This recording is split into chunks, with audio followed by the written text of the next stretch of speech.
policeman on the corner is a good symbol for law.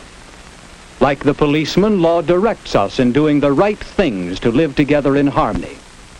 And law forbids us from doing the wrong things that tend to destroy that social harmony. But law is more than the policeman on the corner, more than the courthouse where our laws are enforced, more than the jail where lawbreakers are punished. Law is one of three forms of social control which regulate our daily lives. Custom, what we usually do. Moral code, what we should do. And law, what we must do. Now, just how do these social controls affect us? Well, in the teen canteen in our town, we'll find part of the answer to that question. You see, the canteen is always busy early in the evening, but on weeknights the crowd thins out gradually. So when the clock approaches closing time, things quiet down in a hurry. The club has its own laws about closing and the members obey them. After closing time, you won't find anyone there, except for the three members whose turn it is to clean up. But did I say three? Just us, Betty?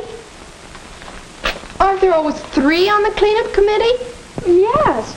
I wonder who's missing. If it's that Jack McGregor again. It is. I've heard he always ducks out early.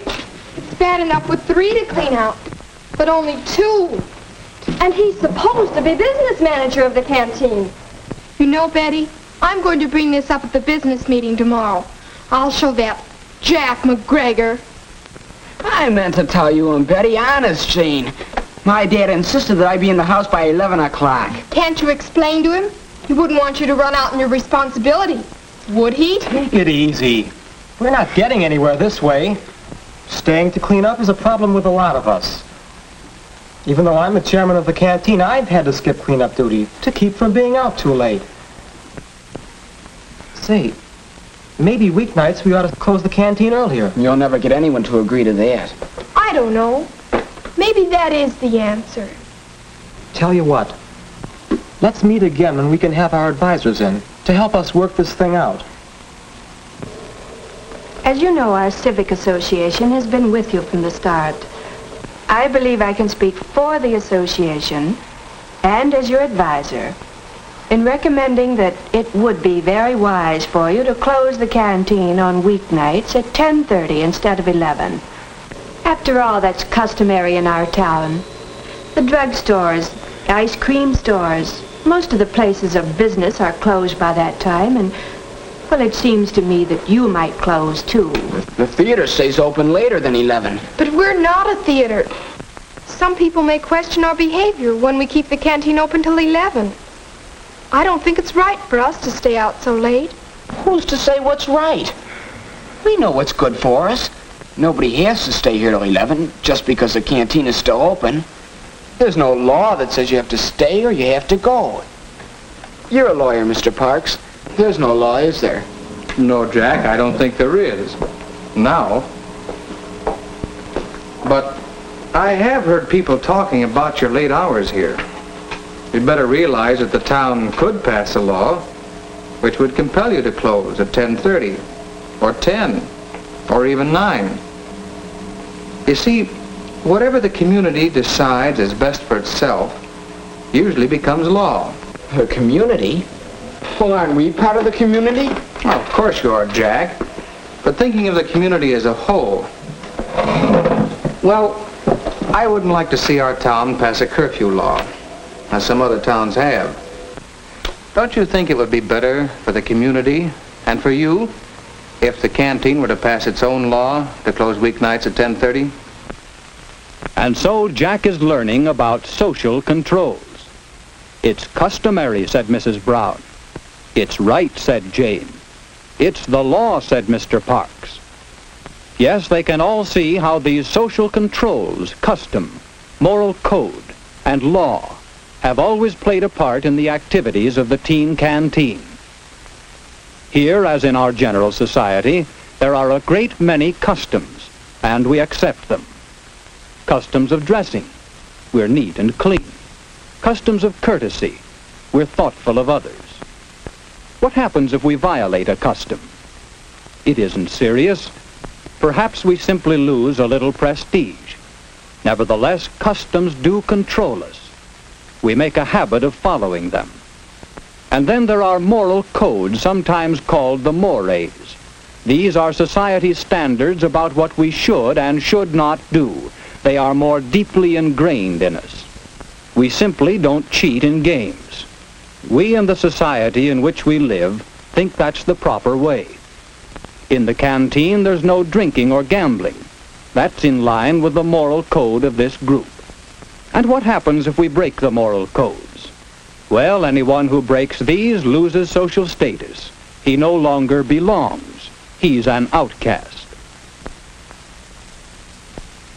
And then there's law. Let's return to that business meeting where a new law or rule has been under consideration.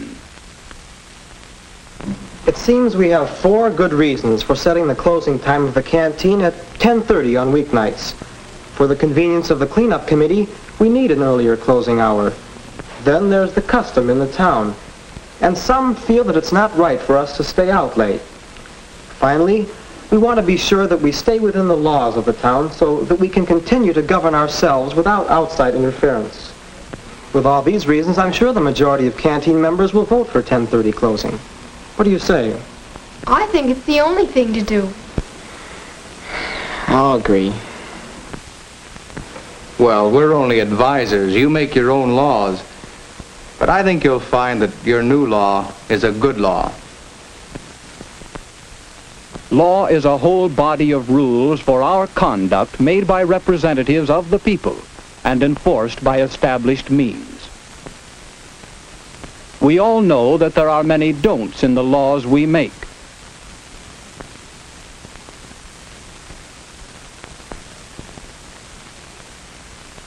Law prohibits what the majority decide is wrong. Law directs what is agreed to be right.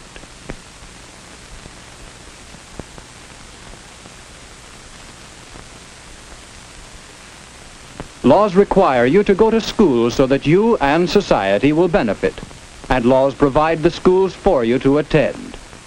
Thus, every day you come in contact with social controls, with custom, with moral code, and with law. Suppose this were you. What social controls affect you? Well, in your family, and your school, and your church. In your whole community, there are customs and moral codes which guide your actions. Many of these customs and mores are enacted into formal laws. The town or city in which you live has laws which control you. There are state laws passed and enforced by state governments. And the federal government in your name makes laws which affect you. And we are hopefully working toward a still higher level of law, the law of nations united for world peace. You are guided by all these laws and controls.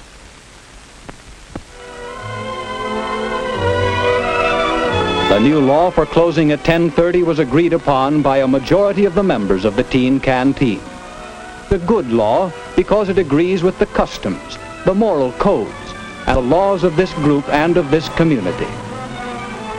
In a democracy, such laws and social controls belong to the people who live under them. These laws are yours, to make wisely, to change intelligently, to understand and live by.